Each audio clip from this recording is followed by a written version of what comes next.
Over the last couple of weeks, we've spent some time repairing this 2014 XF 8000 snowmobile. In the last video, we went ahead and got the plastics ready to go back on, and even gave some of the upper hood plastics a new color. And this is how these guys turned out. Yes, you're still seeing this in black and white for now, but I promise you, by the end of this episode, you're gonna know what color these panels are. I did go ahead and do a wet sand and a polish on these, and I think they turned out pretty dang good for how little of prep and time we spent on them, especially being in a dusty shop and not a paint booth. And for those of you who are wondering, this is how the hood ended up turning out. So as you can see, it's all one color now, down to the bottom. Yes, obviously there's still tape on the bottom, but once it's on the sled and everything is back together, it's going to be barely noticeable, I promise. So now it is finally time to put this baby all back together. So then, let's get to work. As you can see, the airbox on this sled is a little worse for wear. So let's strip this thing down and get it all cleaned up. It's important that the inside of this piece is squeaky clean, because upon startup, anything that's inside of this airbox is sucked directly into the engine. Shout out to Project Farm for putting me onto this degreaser by Super Clean. It is by far the best bang for the buck. If you guys are looking for an awesome full-strength degreaser that doesn't break the bank, not a sponsor, but Super Clean is killer.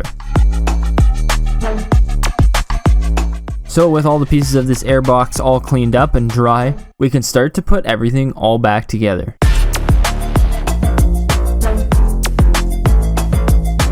In order to get this piece back into the sled, we do have to do a little bit of disassembly. We do have to take a couple steps backwards and uninstall some of the stuff we had to put on for the first test start. This includes lifting the expansion pipe up enough to fit this piece in. Stuff like this is the reason that I keep 2x4s just hanging around the shop. You never know when you're gonna need them. And with that expansion pipe out of the way, we do also have to uninstall the throttle body assembly again. Luckily this time we're just going to drop the throttle body down, and we don't have to disconnect any of the coolant lines going to it and make a mess. And with those things out of the way, we can just squeeze this intake box back into position. And now we just got to do everything we just did in reverse order. We should be experts at this by now because we've taken it off multiple times.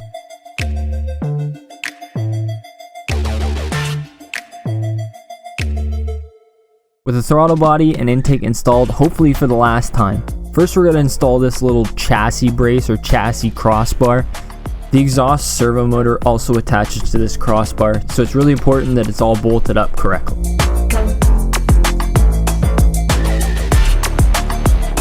We're going to go ahead and put a couple other pieces on before we reinstall the expansion pipe. This includes a couple of plastic trim pieces, and then the engine computer bolts to these plastic pieces. I'm very unsure as to why the ECU was just dangling when we first got this sled, because everything is here to put it in its proper place. After the ECU is in place, there's just one more little heat shield to go on. Once this last heat shield is in place, we can go ahead and lower down the expansion pipe once again and reconnect the 4 springs. And speaking of heat shields, time to get rid of this old ratty wiring blanket that's falling apart and replace it with some new heat shielding. This is just off the shelf universal heat shielding that I got off of Amazon. We're going to use 2 pieces to re-insulate the wiring that we just exposed. We're also going to put a piece over the oil line that we ran a couple episodes ago that runs close to the exhaust.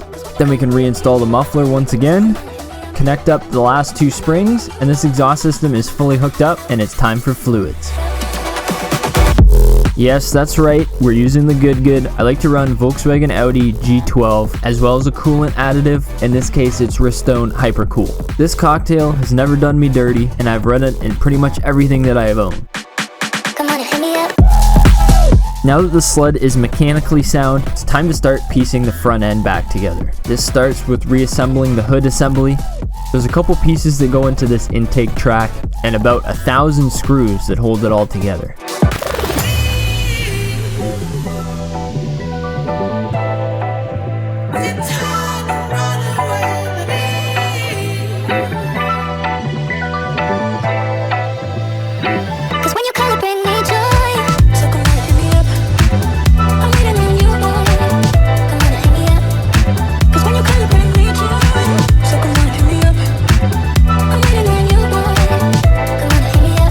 guys remember when we first picked this sled up, it came with this upper plastic completely perished. So we went ahead and picked up a secondhand one that is not damaged, just dirty, but we'll clean that up once we get it on the sled. Before we get this new used upper plastic in, we do have to transfer over our ignition switch from the old one. Once that's on, now we can start attaching everything to this upper hood plastic. This includes the headlight as well as the windshield. Then we can marry this upper assembly that we just built and this lower assembly.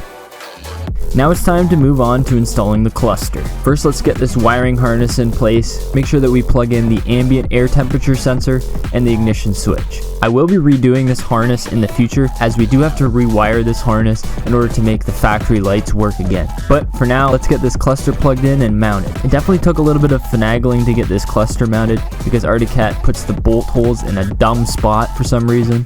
Eventually I figured out there was just no good way of getting this stuff tightened up with the windshield and cluster bracket installed on the sled, so I just took it off and installed it after I had the cluster mounted.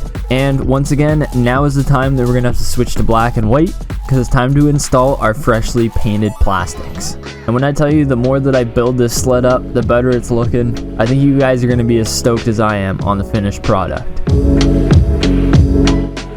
With both side plastics installed, we can go ahead and install this entire hood assembly onto the sled.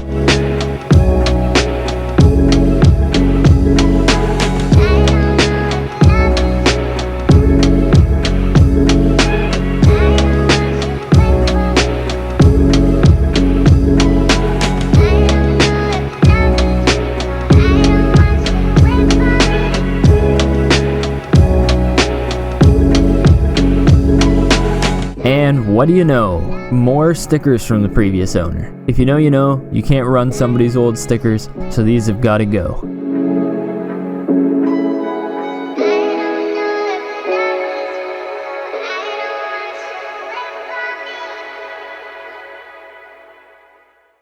Well guys, the sled is officially 100% complete. And with that, I think it's time to finally reveal to you what color I went with. So, without further ado, here is my 2014 Arctic Cat XF 8000. Is it only a dream?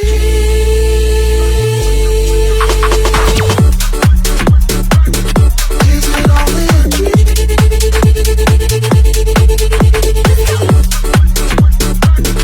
Is it only a dream?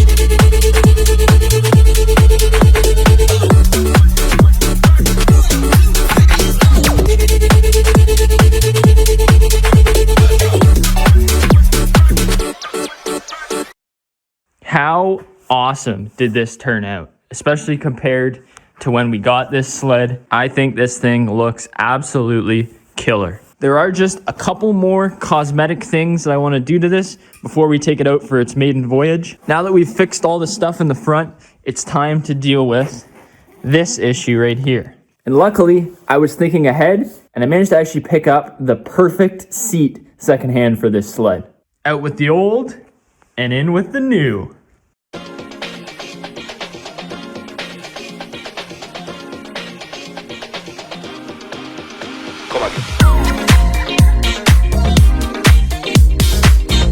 Man, oh man, does that ever complete the look of this sled. Look at how wicked that seat turned out. And now it's time for the Tyler Nelson Builds Seal of Approval.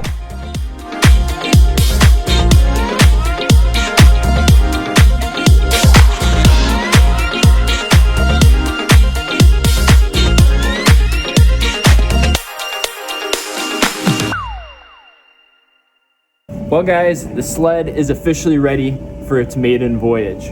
But unfortunately, that's not going to be till next video. But remember, if you're not subscribed, hit that subscribe button and click on that bell so you don't miss the next video where we finally get to rip this sled. As always, thank you so much for watching, and I'll catch you in the next one. Peace!